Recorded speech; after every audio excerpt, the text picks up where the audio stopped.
Dieu le veut, Bouteille Boulari. Bonsoir, comment allez-vous? Oui, ça va très bien. Alors, vous êtes fondateur de l'ASBL ASB Corporation ou Cooperation? Oui, l'ASB Coopération, Afro Society Bouteille. Pourquoi avoir fondé votre ONG et quel est son but en fait? Tout d'abord, c'est un témoignage. D'abord, c'est un hommage que j'ai voulu rendre à mes êtres chers qui sont mon père et mes deux frères décédés. Et je voulais faire de ma vie une bénédiction pour les autres. Et en vivant avec les jeunes, en côtoyant toutes les couches sociales, j'ai découvert qu'il y a beaucoup de mots qui fait que la jeunesse ne soit pas épanouie, notamment dans le domaine social, notamment dans le domaine de la santé, l'éducation et le métier. Alors, cette inspiration m'est venue par rapport à tout ce que j'ai vécu aussi dans ma vie. Et voilà, je me suis dit Qu'est-ce que vous avez vécu? Une bénédiction pour les autres en les appuyant. Pardon? Qu'est-ce que vous avez vécu? Premièrement, je suis un orphelin de père de mon bas âge. J'ai perdu mon père quand j'avais 7 ans, 6 ans, je crois.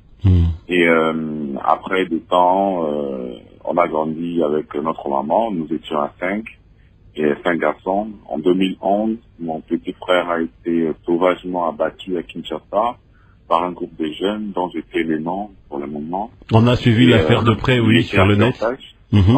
On a suivi l'affaire de près sur le net, oui, allez-y. Oui, c'était en 2011, je crois qu'il avait 19 ans. Et juste après, 2012, j'ai encore perdu mon grand frère. Et lui, c'était aussi lié à cette affaire du décès de mon petit frère. Donc du coup, j'ai perdu 2 frères en un laps de temps. Et c'est là aussi avait changé ma façon de voir les choses, ma façon de voir la vie. Je me suis dit qu'on peut perdre la vie d'un moment à un autre. Alors, pourquoi voudrais-je avoir tout le bien de ces mondes? Donc, il vaut mieux faire part de mon amour pour les autres. Et voilà pourquoi je me suis vraiment engagé fortement dans le domaine social qui est l'éducation, la santé, le métier, surtout pour l'épanouissement de la jeunesse. Parce que l'avenir, c'est entre les mains de la jeunesse. Une jeunesse mal encadrée, une jeunesse mal instruite ne pourra pas prendre le relais venant de nos aînés. Votre ONG est basée à Kinshasa, mais vous vivez en Allemagne. Depuis combien de temps déjà? Oui, je vis en Allemagne depuis un laps de temps, je pourrais dire depuis 3 à 4 ans déjà. Nous ne sommes pas seulement basés à Kinshasa, nous sommes basés ici, notre siège c'est ici en Allemagne, mais nous avons des branches à Kinshasa, en Haïti, en Tanzanie, en Tunisie et au Mali aussi.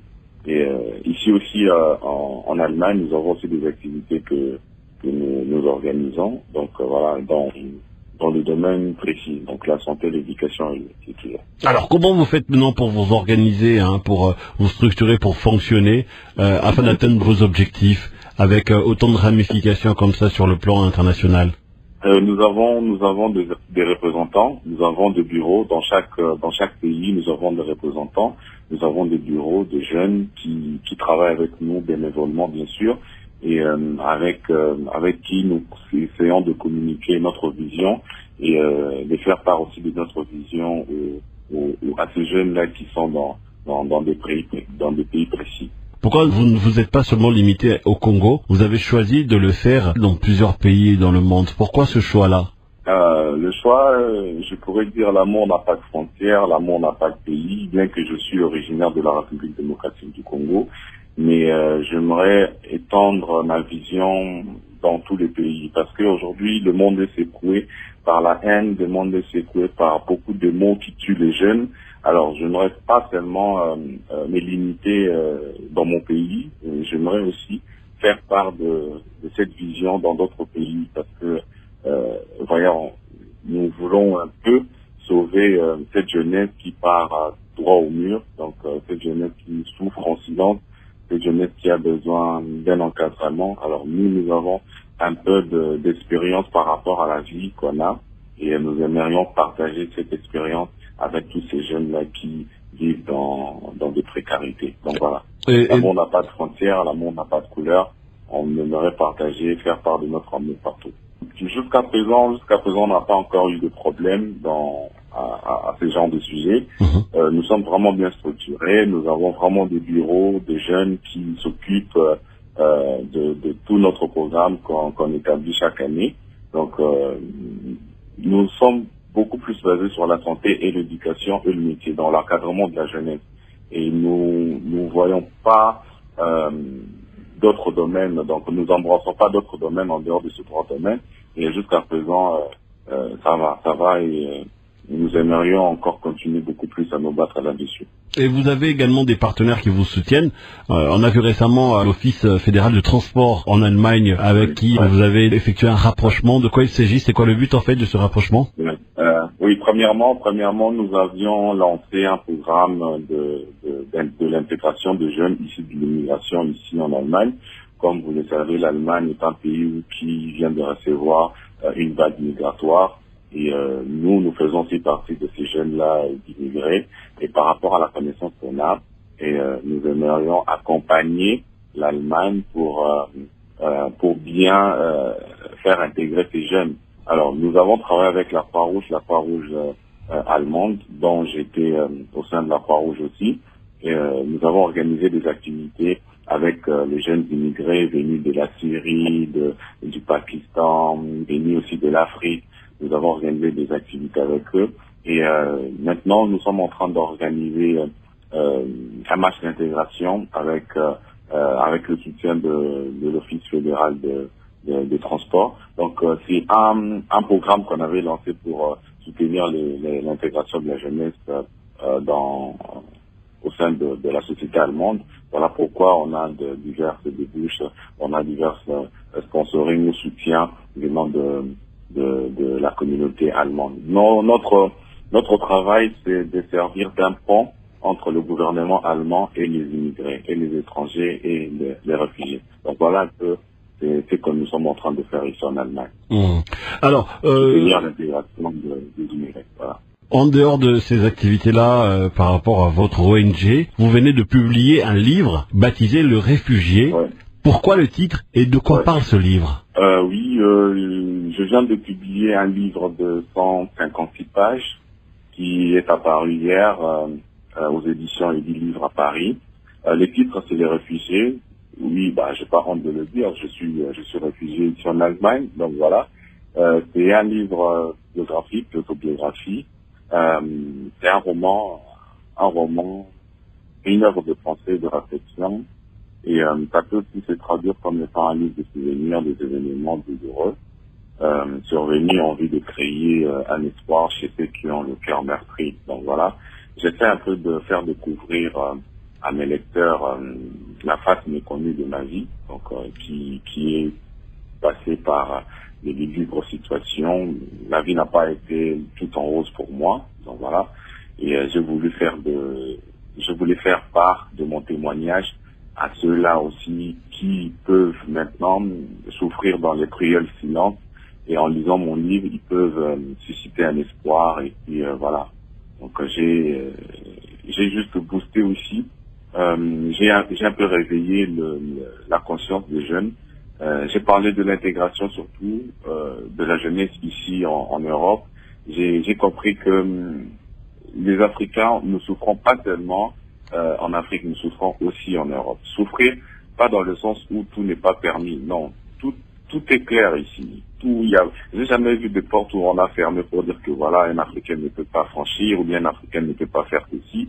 Mais sauf que les Africains d'ici de l'Europe, à ma connaissance, nous sommes un peu aussi naïfs. Naïfs dans le sens où nous intégrons pas dans la société où nous sommes venus trouver. Nous nous limitons juste dans le ghetto et puis on accuse facilement les autres pour dire que oui, voilà, ils sont l'auteur de nos malheurs. Mais ce que je suis venu trouver n'est pas le cas. Alors j'ai voulu un peu réveiller l'esprit de tous ces jeunes qui dorment à la maison. Au lieu de dormir, il faut aller à l'école, apprendre, il faut faire l'université. À mon humble connaissance, sur 100%, des Africains, des jeunes Africains issus de l'immigration et nés ici aussi, sur 100%, on compte que 30% de ceux-là qui font l'université. mais pourtant l'université c'est presque c'est ouvert pour tout le monde. C'est gratuit donc. Il faut te demander le pourquoi.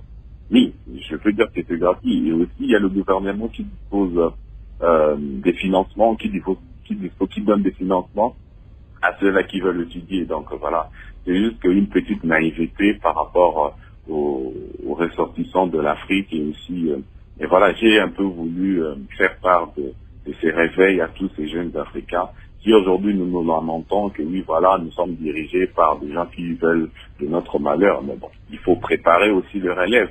Pour préparer les relèves, il faut s'intégrer, il faut étudier, il faut apprendre. Voilà.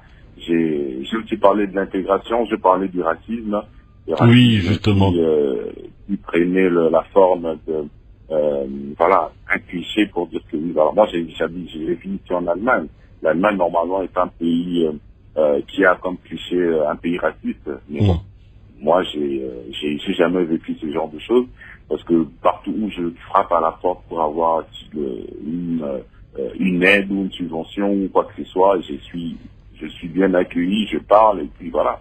Donc le racisme, que nous les Africains ou nous les Noirs, que nous prenions pas le racisme comme étant une raison pour ne pas avancer. On dit souvent que l'Allemagne est un pays raciste ou très raciste, où on trouve beaucoup de racistes, pas le pays en soi, mais où l'on trouve quand même beaucoup de racistes, et que le cas de discrimination raciale est très flagrant. Je peux contredire cette thèse, en disant si vraiment il y avait du racisme, je crois qu'il y aurait dû avoir des écoles où on dit qu'ici c'est uniquement pour les Allemands et non pour les étrangers. Ce n'est pas par rapport à la ville où vous habitez?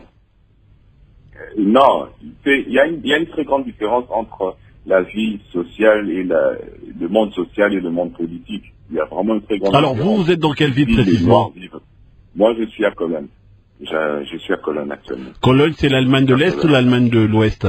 Non, c'est l'Allemagne de l'Ouest. C'est pas Bayern, en fait l'Allemagne c'est un pays fédéral, donc il compte beaucoup de États fédérés. Moi je suis à Cologne, c'est à la partie NRV Nord-Westfalen. Si je ne me trompe pas, si j'ai bien prononcé ça. Voilà. Avec tout ce temps. Je suis là. Je suis là et ça fait un bout de temps que je suis ici. Et je ne vois pas que les Africains prennent le racisme comme étant une raison de notre échec ou bien une raison de plus pour dire que oui, on n'avance pas à cause du racisme. Non, le racisme, même au Congo, je peux donner un exemple. Un blanc, s'il débarque au Congo, il part peut-être dans nos villages vers les fins fonds. Ça sera tout le monde qui va s'étonner de lui parce qu'il n'a pas encore vu un blanc. Ben, on ne sait pas. Donc, cela ne veut pas dire que si vous êtes ici, toutes les portes vous seront fermées parce que vous êtes noir. Moi, j'ai jamais vécu ce genre de choses. Depuis que je suis en Allemagne, je suis venu, tout ce que je fais, en tout cas, j'ai le soutien des Allemands aussi. Et puis voilà, nous, les Africains, on est beaucoup plus racistes entre nous que les autres. Voilà. Ah bon? J'aimerais pas trop me pencher là-dessus. Là, je pourrais le faire le jour où je vais faire un autre livre là-dessus. Je ne penche pas seulement sur le racisme. Il y a beaucoup de sujets, beaucoup d'angles sur lesquels que vous abordez. Rêver de l'Europe, réussir en Europe aussi. Il y a les points comme rêver de l'Europe, réussir en Europe. Il y a les points comme le racisme, il y a les points comme l'intégration, il y a des points comme mon enfance, mes études faites. En tout cas, il y a beaucoup de points que j'ai dû parler dans mon livre de racisme. Alors, Dieu le veut, Boutei Boulari, nous arrivons à la fin de notre entretien.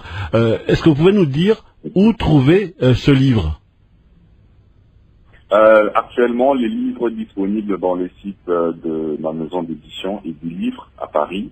Et dans 60 jours, le livre sera exposé à la Bibliothèque nationale François Mitterrand de France.